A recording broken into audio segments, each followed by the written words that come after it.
What's up, everybody? Good morning. Anton, Kraly here. Welcome to the eCommerce Lifestyle Podcast.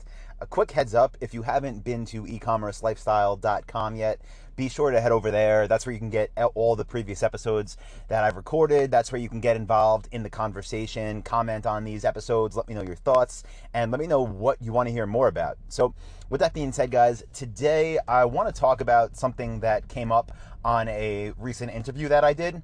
And it was an interview I did for a podcast that was, I guess you can call it kind of like the 4-hour work week type thing, right? Not Tim Ferriss's podcast, but discussing those type of things, right? So business automation, how to get started for cheap, lifestyle design, that whole thing. So it was interesting because the host of that podcast isn't an e-commerce guy. You know, he's, again, more of like a lifestyle business guy, right? So he wasn't as familiar, obviously, with different things that are happening in the world of drop shipping, in the world of Shopify, in the world of selling physical products online. So one of the things that he had said to me during this interview, as he was interviewing me, was he's like, Anton, so the people, and he's from the UK, he's from London, and he's like, so the people that are down here, you know, opening new stores on the high streets, they've got to be out of their minds, right? Why would anyone do that? Why would anyone put their money into one of these retail locations? And I was like, well, maybe, but you know, hold on a second, because let's discuss why, and why it still could make perfect sense to open a retail store even now in 2018, when all the headlines you see are, you know, Toys R Us is going out of business, Sears is closing all their stores, etc., etc., etc., right? All these major retail stores are closing. Now, the reason, in my opinion, that so many are closing is because, I mean, they're dinosaurs, right? They're still doing it the old way. The model they have, as far as being, you know, retail first and having these massive stores everywhere, just isn't sustainable anymore. But there still is a time where retail definitely makes sense. You just have to kind of shift your mindset and how you think of it a little bit. Also, another interesting stat for anyone that thinks, you know, retail is dead. I heard this at Shopify Unite, their annual partner conference, just a couple months back when I was there, from the CEO of Shopify. He was saying, you know, listen, there's what is it? I want to say there's 500,000 retail stores closing a year. I might have that wrong. It's either a year or a month, I don't know. But basically, the stat was for every one retail store that you hear about closing, there are 3 new ones opening. So for every 500 that close, there's 1.5 million that are opening their doors. So retail, traditional retail, is still growing as well. The thing is, the people that are doing it right are using it, again, in a non-traditional retail sense. So let's take a couple examples, right? Let's just say you wanted to start a new retail store in your local town, right? Maybe you're New York City, and you love pets and you want to open a pet supply store. Well, if your business plan for your pet supply store was to, you know, walk around Manhattan, find the perfect street, sign a lease, you know, buy all your inventory, build out the store, do all your local marketing, blah, blah, blah, blah, blah, then yeah, I think that's a terrible idea. That's something that I don't think is going to be sustainable, and that's something that I don't think is going to last. And that's going to be one of those 500,000 stores that eventually, you know, closes their doors probably sooner than later, okay? Because that's the old way of doing retail. That's the retail that's dying. Now, let's look at this differently, right? What if you have a brand that you build online, and, you know, it could be anything, but I guess let's stick with the pet supplies. Let's just say you sell all the newest, like, pet toys or healthy pet food and whatnot, and you build it online first. So your main channel of distribution is your website, which of course means then you could sell to your whole country or to the world. You focus on ads, you bring everyone in, and yeah, that's the moneymaker, right? Okay, good. Now, where does retail fall into that? Traditional retail, offline retail. Well, there's a few different ways you can make this work. And one could be if you have products that, you know, people are just loving, and they're sending you maybe a bunch of Instagram photos, and they're tweeting at you, and they're posting on your Facebook wall because they just love your pet supplies.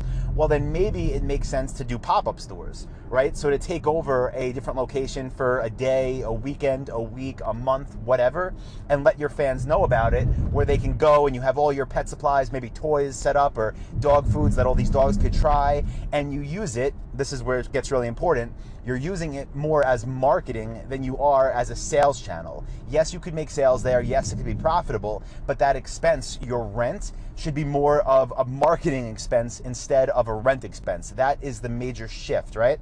Now, it doesn't just have to be a pop-up shop. It could be something more long-term. I'll give you another example. Let's just say that you sell watches, right? Maybe you're listening to this and you own a luxury watch company, and you sell them online, and maybe they're even sold in other stores, like, you have them, whatever. They're in Nordstrom's, they're on other people's websites, and the business is doing great. And, should you then think, well, let me go open a store because I want to increase my sales, and I bet if I had a store in Soho, then, my sales would, double. I would say no. I mean, and this is from me as a business owner, so, this is my opinion here. I would say no, you shouldn't do it simply as a way to increase your sales. Where it would make sense to do it is so now your watch company, right, and let's say you did that, you opened a small retail shop in Soho. Now on your website, you could have photos of this. You could tell people, hey, come in and check out our new watches. You could do launch parties there. You could have people come in and, again, try them on and post photos on Instagram. I'm at Anton's watch company in Soho. Check out this new watch, right? So again, you're not doing it simply as a way to blow up your sales. You're doing it as a new marketing channel. So that rent shouldn't be thought of, I mean, obviously that's where it goes on your balance sheet is in rent, but think of it as that marketing expense, okay? Because that is where you're going to get the value from it. There's a ton of different people that do this different ways. Okay, here's another example, right? How you can kind of shift retail into your business without being retail first. So literally right now, I'm 5 minutes away from the gym in the morning. I go to Onnit, and if you're listening to this and you're, I don't know, someone that listens to the Joe Rogan podcast even occasionally, you'll realize like every single episode of the podcast in the advertising section, he advertises for Onnit.com, ONNIT.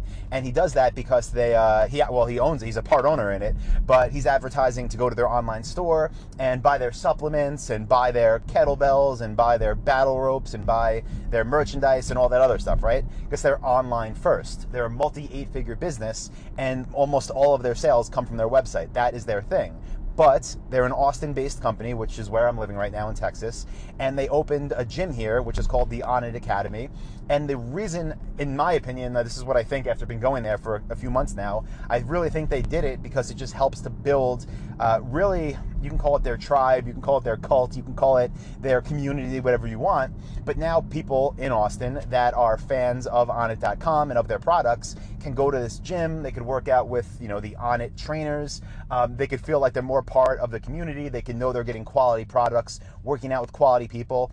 And in this gym that they built here, so yes, I'm sure that does make them some money, but nothing compared to the multi-8 figures their website does. But they also have a retail store in the front of it where they sell their merch, where they sell their supplements, where they, will make you smoothies and whatnot. So it's just, it's again a way to, they're using this retail store not to turn their, I don't know what it is, but let's call it $40 million business into an $80 million business, but they're using it to have, again, just a better community and people, more people talking about them, and more content they can use on social media, and more things they could talk about, in their YouTube videos and showing their Instagram, and really more ways they can make other brand deals because they could bring people into their gym to film videos, and it just builds and builds and builds, right? So not your traditional retail. The guy, Aubrey Marcus, who owns Onnit, didn't just think, you know what, I want to sell supplements, so I'm going to go around Austin downtown and I'm going to find a store that's open and I'm going to build a supplement store. No, he built a website that crushes it, and then they have this kind of retail hybrid type store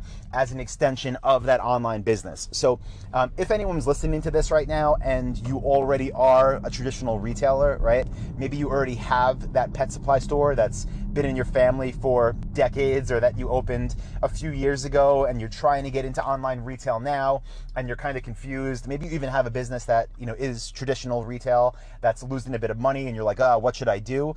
I would recommend and advise that you do make a total mindset shift and think about how you can even now transition most of your business to online, be online first, and then use the offline retail space as an extension of your online store. Again, think of it as a marketing expense, but the majority of your revenue should be coming from your online presence, especially if you want to be around long term. That's the way it's gonna work. That's the way it's already working, and it's only going to be more so in the future. One more quick example, another way you could do this is if you even have a warehouse now. Let's say you are online only, and you just have your own warehouse that you ship from. You could turn your warehouse into that pop-up shop, right? On weekends, you could do events there. You could open up a bunch of boxes and bring people in, bring your community in, maybe once a month, once every couple of weeks, and just again, build that brand, build that tribe. So with that being said, guys, I just pulled up at the gym and my personal training session starts in 1 minute. So good timing. But hope you found this episode valuable and useful. And as always, definitely go check out eCommerceLifestyle.com. Check out previous episodes. Please leave a comment. Let me know your thoughts. Love to hear from you. And I'll see you guys in the next episode of the eCommerce Lifestyle Podcast. Thanks, everybody.